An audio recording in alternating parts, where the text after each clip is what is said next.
This nibble originally aired on RSBANDB Update, episode 852, Zook Down Under. Enjoy. And coming from Mod Jack on the lore side of this, in RuneScape 3, when the Tsar were breaking through and trying to find a new egg chamber, they actually found the Elder Kiln.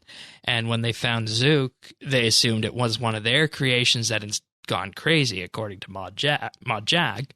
But in Old School, he's actually kind of depicted as a wild animal. And in Old School's Inferno, you go meet Tsar Ketka, and he tells you about an egg chamber that has a big monster in it, which happens to be Zook. So once again, we're seeing that difference of interpretations of the two different storylines, or the same storyline here, just interpreted differently. And what I'm wondering from this is that, do you guys think this will potentially bring some Old School people over to kind of experience it? Oh God, we better hope not. Oh, well, wouldn't that be a good thing? No, I don't think so. Okay. No. What do you think, Chaos? I honestly think,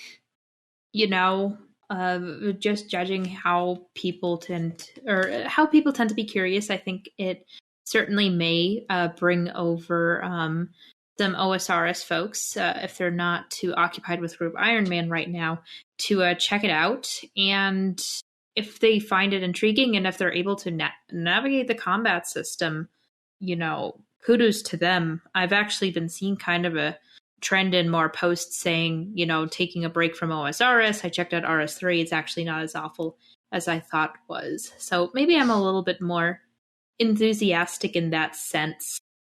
A little bit more optimistic in that sense. But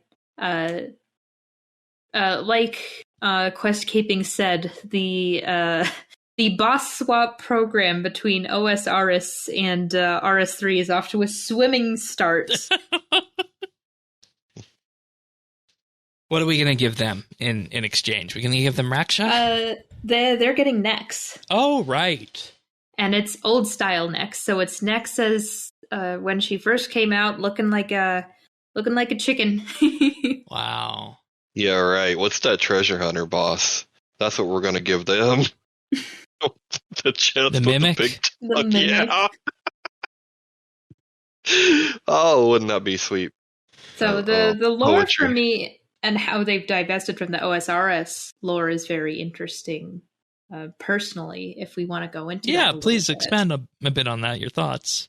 So I think it's, of course, very natural, I think, for OSRS and RS3 to kind of divest from each other. And I think in a certain way, Jagex is able to kind of have their cake and eat it too and explore kind of different quest lines. I've certainly seen with the vampire quest line in OSRS, they kind of address some of the stuff that people were complaining about the vampire quest line in RS3. But I think the way that they have deviated from the lore. So in RS3, Zook, he isn't this mindless animal that was discovered deep beneath the earth, but he was, according to the lore cutscene, he was a champion within the Zerosian Empire, who was the first champion of the Fight Caves. Yeah. And I think that this is kind of part of a larger trend of trying to make the bosses, and this is part of RuneScape bosses, or RuneScape's bosses as a whole, but particularly within the Elder God Wars dungeon, trying to make them their own entities that are tied to the environment or us in some way. Yeah, and the first question I was wondering when we knew it was going to be Zook was, how exactly is he being compelled to do this by full? And the answer seems to be he just wants to fight. Yeah.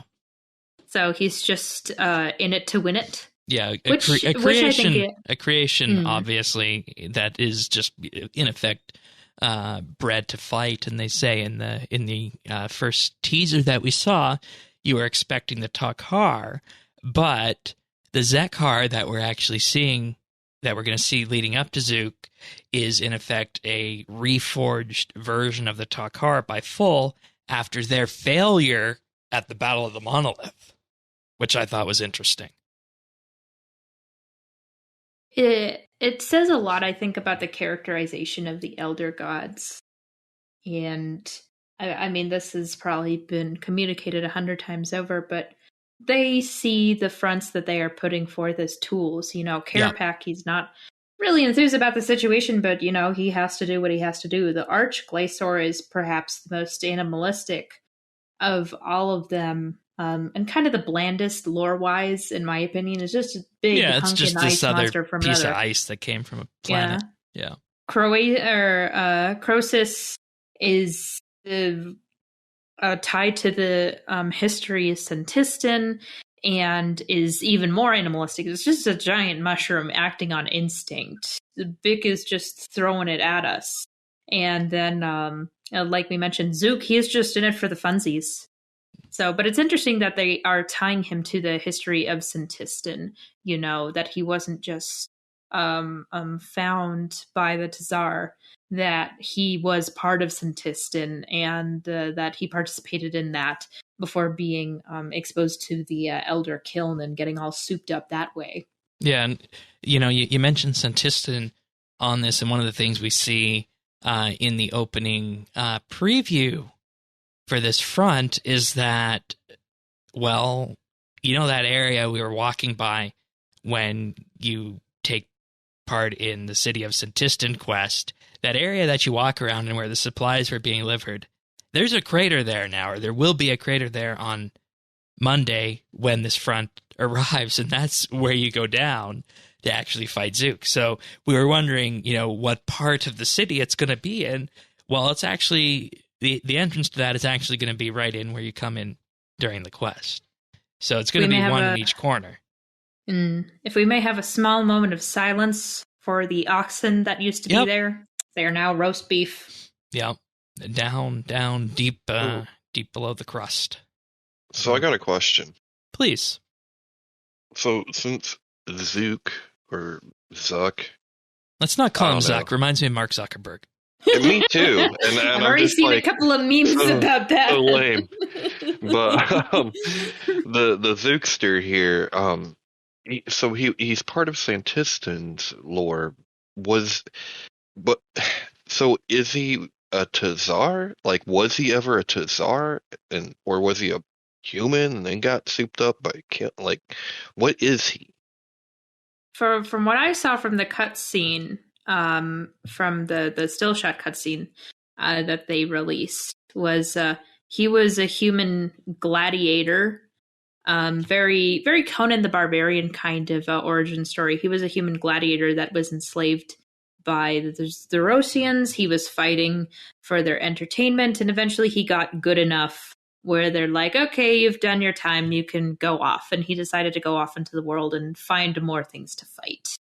And that's when he discovered the Tazar city and the fight caves, and proceeded to become the first champion of the fight caves, apparently.